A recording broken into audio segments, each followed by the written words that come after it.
The Malian Prime Minister is on the verge of an eviction. A vote of censure has just been tabled against him at the National Assembly.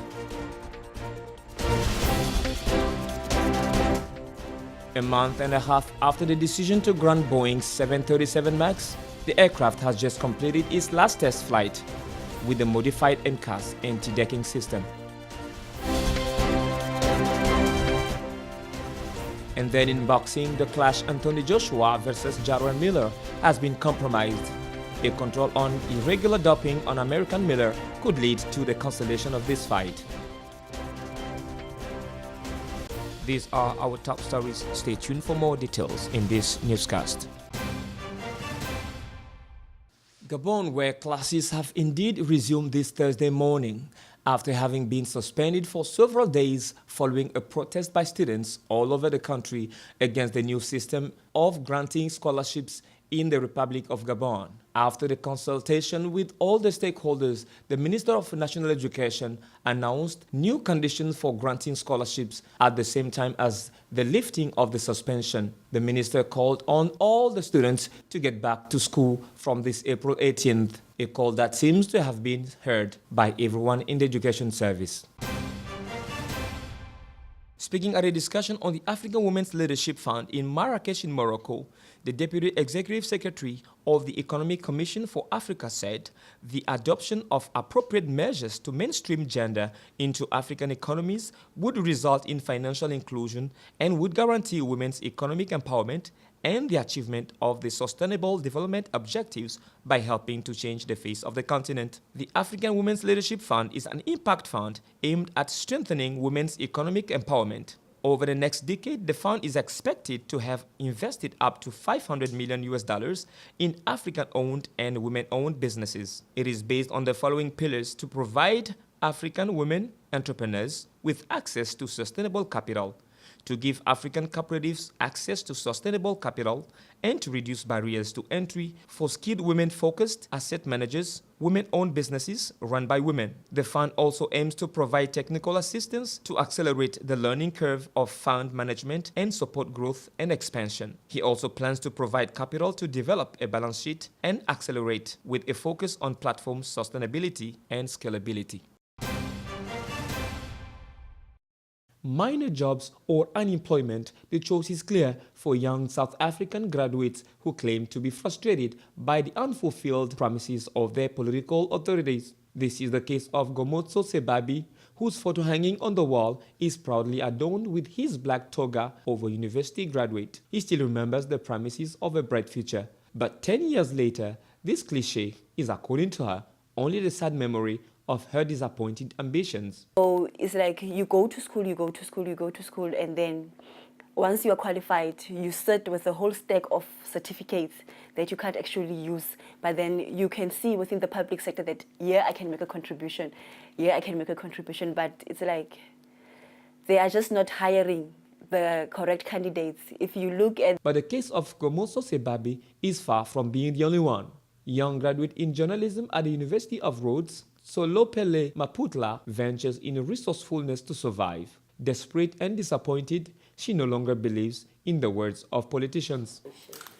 I feel scammed because in so many of these campaigns, right, they talk about unemployment, they talk about poverty alleviation, they talk about gender-based violence, but it's all a talk shop. And I genuinely feel like you're trying to target the youth, but even the representation in most parties is not, like, there are no young people in some of these parties even.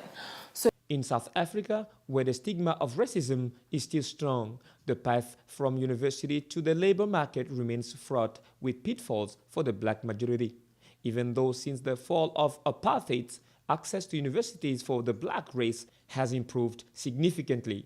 The number of graduates from public higher education institutions has increased from nearly 93,000 in the year 2000 to about 204,000 in the year 2016. Unemployment has already pushed young people away from politics and is now reaching epidemic proportions. Abidjan hosted last Wednesday the first West African Summit on Women's Entrepreneurship, a project led by the World Bank with the assistance of the African Development Bank and the Islamic Development Bank to enable women to emancipate themselves economically by giving them access to funding to start or manage a business or access to technology. $350 million were mobilized by the 14 contributing countries participating in this project, including the United States, represented yesterday by Donald Trump's counselor and daughter Ivanka. This isn't a woman's issue. This is about the growth and prosperity of nations, the security of countries, and it is a human issue. So welcome to the men. The USW GDP program, set up in February 2019, aims to help the economic empowerment of 50 million women worldwide by 2025. With one wing. When Africa fully empowers its women, it will fly with two wings. The voices of women will no longer be heard in the background. Their entrepreneurship will be highly visible, and their determination to thrive and to succeed will be simply unstoppable. When women win, Africa wins. That's because, the truth be told, Daughter of a famous businessman before her father became president of the United States of America, Ivanka Trump promised $2 million in aid for Ivorian women working in the cocoa sector in Cote d'Ivoire after having spent 2 days in Ethiopia to promote the WGDP program. A vote of censure against the Malian Prime Minister was tabled at the National Assembly on Wednesday, 17th April. Soumeylou Boubèye Maïga has been at the heart of political tensions for several weeks. Members must vote by Friday, 19th April at the latest.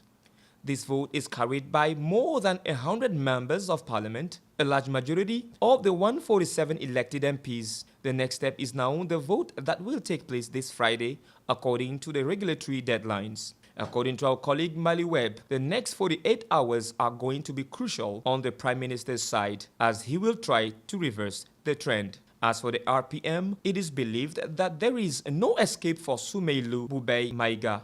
Just the ones will not hurt. Opposition and the majority MPs are together. At this stage, it is a real disavowal that was expressed yesterday at the Malian National Assembly, with heated exchange between some MPs and some ministers. The tabling of this motion is not a surprise. In a huge demonstration 10 days earlier, the opposition and the president of the High Islamic Council had already called for the resignation of the Prime Minister. In recent days, the MPs of the presidential party also made it clear that government action was not up to the current crisis. The security crisis, of course, but also the crisis in the education sector are the reasons for this disavowal against the Prime Minister and the current arm wrestling at the House of Peoples. According to observers of Malian politics, if the alliance between majority and opposition is unprecedented, this is not the first time a motion of censure is tabled against the Prime Minister. In 2014, the opposition had tabled a motion of censure against Moussa Mara. The latter had obtained the vote of MPs in his favor, but the context is different today.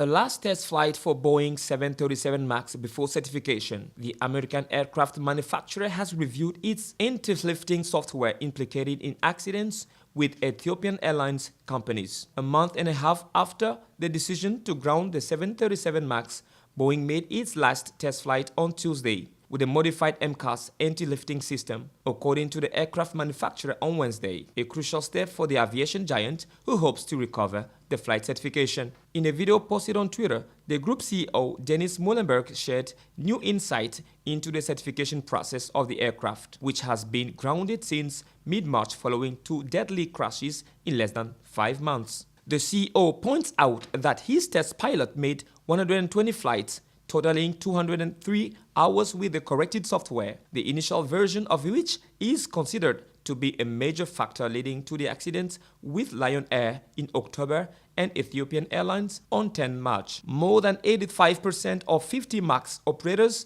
worldwide have also the opportunity to experiment with updating MCAS during sessions in flight simulators, he added. The entire fleet of 737 MAX Boeing sales locomotive has been grounded since mid-March after an aircraft of this type, operated by Ethiopian Airlines, crashed in the southeast of Addis Ababa a few minutes after takeoff, killing 155 people. This tragedy occurred a little more than 5 months after the accident of a 737 MAX aircraft of Lion Air, having killed 189 people.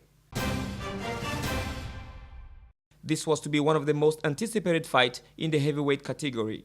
The Anthony Joshua confrontation and Jarrell Miller may not take place. The Sports Commission of the state of New York in the United States refused to grant a license to Miller on April 17th. According to the New York State Sports Commission, this cancellation of Jarrell Miller's license is due to a control on irregular doping. This should result in the cancellation of his fight against Anthony Joshua, WBA and IBF heavyweight champion, scheduled for June 1st. Information that was later confirmed by the Los Angeles Times by the entourage of the two boxers, who immediately announced that they became aware of the positive anti-doping control of the American by an Anti-Doping Association of Combat Sports on voluntary basis. In 2014, Jarrell Miller had already been suspended for 9 months for a positive check as a kickboxer. He scored 23 wins, including 20 before limit, for 1 draw, but he never had a fight for a world belt. This fight against Anthony Joshua was to be his first as a challenger.